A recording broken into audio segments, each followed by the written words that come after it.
नहीं जाएगी। कोई ऐसी चीज हो जो बर्दाश्त के बाहर हो तो उस समय आप समझदारी से काम लो। किसी भी तरह से मन विचलित हो तो सत्संग मन की खुराक है जो सत्संग सुनकर शांत हो जाता है। जय गुरुदेव नाम प्रभु का हो, गुरुदेव नाम प्रभु का। सत्संगी भाई बहनों, जब अपनी घर गृहस्थी में हमें किसी तरह से परेशानी दिखे, ज्यादा सोचने वाली बात आ जाए, तो ऐसे समय पर हमें अपने गुरु महाराज के स्वरूप और उनके दिए हुए नाम का सहारा लेना चाहिए। और संसारी ज्यादा संसार के घेरों में जब पड़ जाए तो जैसे ही आपको मालूम पड़े कहीं साप्ताहिक सत्संग है, कहीं मासिक सत्संग है, तो सत्संग में जाना चाहिए। जब सत्संग में जब आप जाओगे तो बड़े हल्के फुल्के हो जाओगे, बड़ी शांति आपको मिलेगी। इसलिए हम आप जब भी परेशानियों से मिले तो सत्संग का सहारा लें, गुरु महाराज के वचनों का सहारा लें। सत्संगी भाई बहनों, अभी भाई साहब ने तो कहा है, फिर भी मैं निवेदन करूंगा कि भारतीय वेशभूषा पर हम लोग विशेष ध्यान दें। कहे कि सतगुरु की बात मान लो, सतगुरु की बात मानने की बात है।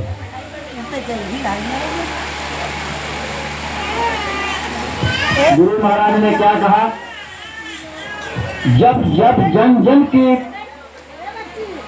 मुख पर, जुबान पर जय गुरुदेव नाम आएगा, तब लोग सच्ची सुख शांति का आनंद पाएंगे। तो वो जो गुरु महाराज की वचन है वो कैसे जन जन पहुंचेगी, इसको भी गुरु महाराज ने कहा, मैं अपने बच्चों को उनके पेट को अखबार बना दूंगा। जब रेडियो अखबार, सरकारी तंत्र, प्राइवेट कोई भी तंत्र जब साथ नहीं दिया इस धर्म प्रचार में, व्यवस्था परिवर्तन में, तो बाबा जय गुरुदेव जी महाराज को यह कहना पड़ा कि मैं अपने बच्चों के पेट को अखबार बना दूंगा और उनकी जुबान को, मुंह को रेडियो बना दूंगा। तो देखिए ये हो गया, ये जो आप लिखा हुआ लेके चल रहे हो, चाहे टोपी के जरिए, चाहे सदरे के जरिए, चाहे झंडे के जरिए, जो भी जरिया आपने अख्तियार किया है, ये आपके गुरु महाराज का काम है, आदेश का। तो आप आदेश पालन कर रहे हो।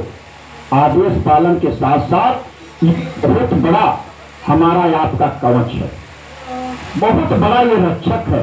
अभी हमें आपको नहीं समझ में आ रहा है। जब कहते हैं हाजिर में हुज्जत, गैर हाजिर में पूजा, महत्ता तो जब समय गुजर जाता है तब समझ में आता है, महत्ता उस समय नहीं समझ में आती जब समय रहता है। तो समय रहते इस सत्संग में आने का मतलब है कि समय में रहते हमें आपको चेत जाने की जरूरत है।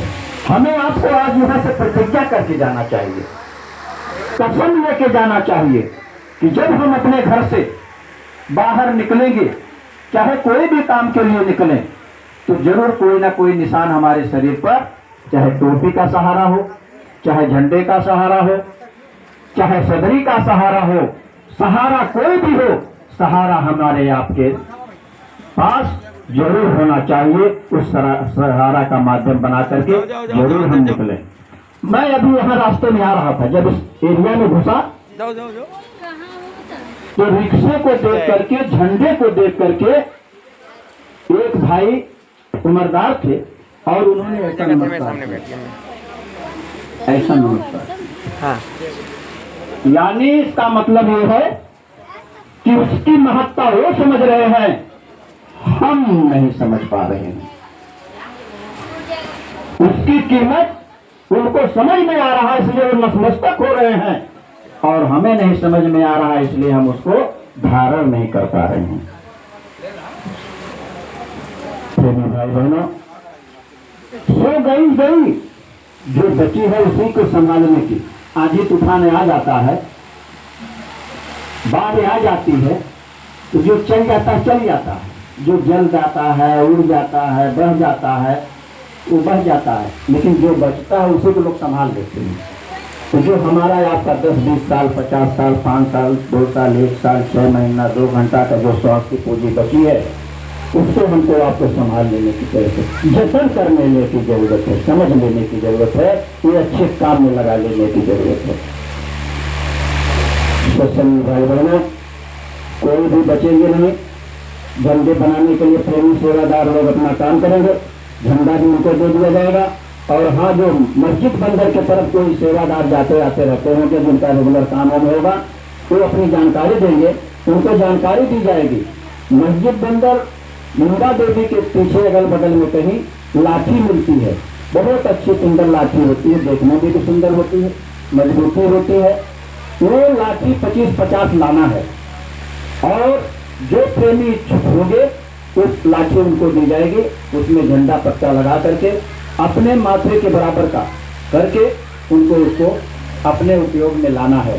कहीं आप जा रहे हो, जहाँ संभव है, गले में नहीं बांधा जा रहा है कि आपको जहाँ संभव नहीं है नहीं कर सकते हो, तो ऐसा नहीं है। जहाँ संभव है वहाँ लेकर के आप उसको चले। और एक जो देखिए, अगर कार्यक्रम में जेपी यादव हैं, वो अनाउंस करते हैं,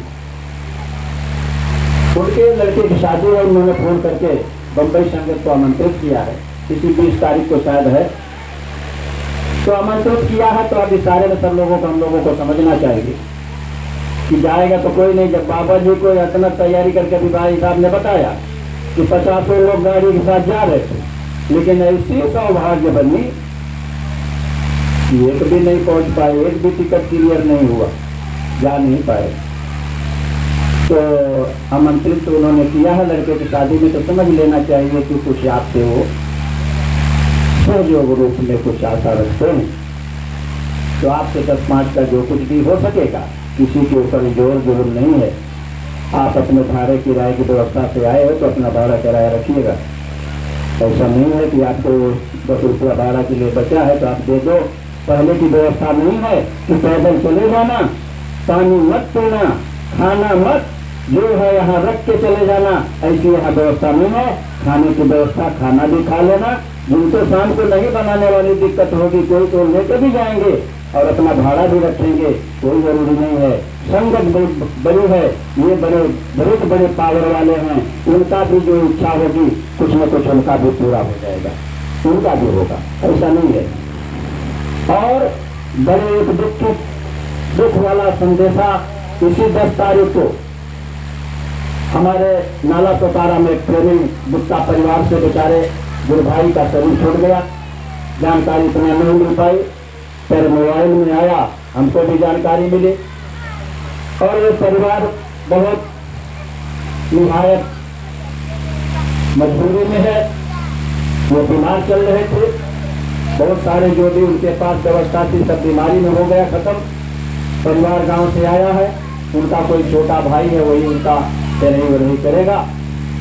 तो हम लोगों का भी धर्म है कि वो हमारे गुरु परिवार का सदस्य थे, उनके तेरहे में अगर हमारा भी कुछ अंश, अगर परिवार सक्षम नहीं है तो कुछ अगर अंश हमारा भी उसमें लग जाएगा। तो चलिए, हम उनके अंत्येष्टि में नहीं गए, नहीं जा पाए, मौका नहीं हो पाया, उनकी बीमारी में नहीं जा पाए, मिल पाए, नहीं हो पाया, कुछ 10-5 की हमारी सेवा उसमें चली जाएगी, तो हमको भी तसल्ली हो जाएगी, एक प्रेमी का, एक परिवार का कुछ सहयोग हो जाएगा। और अंत में तिवारी जी ध्यान देंगे, उनके लिए भी थोड़ा सा मौन करवा देंगे। और प्रेमी भाई बहनों, देखिए, गुरु महाराज ने बैठने की बात कही है कि आपको बैठना है। इसका मतलब बैठना है तो कम से कम अगर मन नहीं रुक रहा है तो हमें आपको अपने शरीर को रोकना है। किसी महात्मा के सामने ये वाकया आया कि उनका जीव आदेश में बैठता था, शरीर को आदेश में वो देता था, लेकिन मन जो है उसका काम नहीं करता था, मन भागता फिरता रहता था। उसकी कमी की वजह से, मन की कमी की वजह से उस जीव को काल पकड़ने की लगाया कि तो हमारा जीव है। लेकिन महात्मा ने क्या कहा, देखिए गुरु महाराज कहे कि महात्मा से बड़ा कोई खिलाड़ी नहीं। तो महात्मा जी ने कहा, देखो काल भगवान, वो हमारा भक्त जो है हमारे आदेश में तो बैठा, ये हमारा आदेश माना, लेकिन ये मन तो आपका है।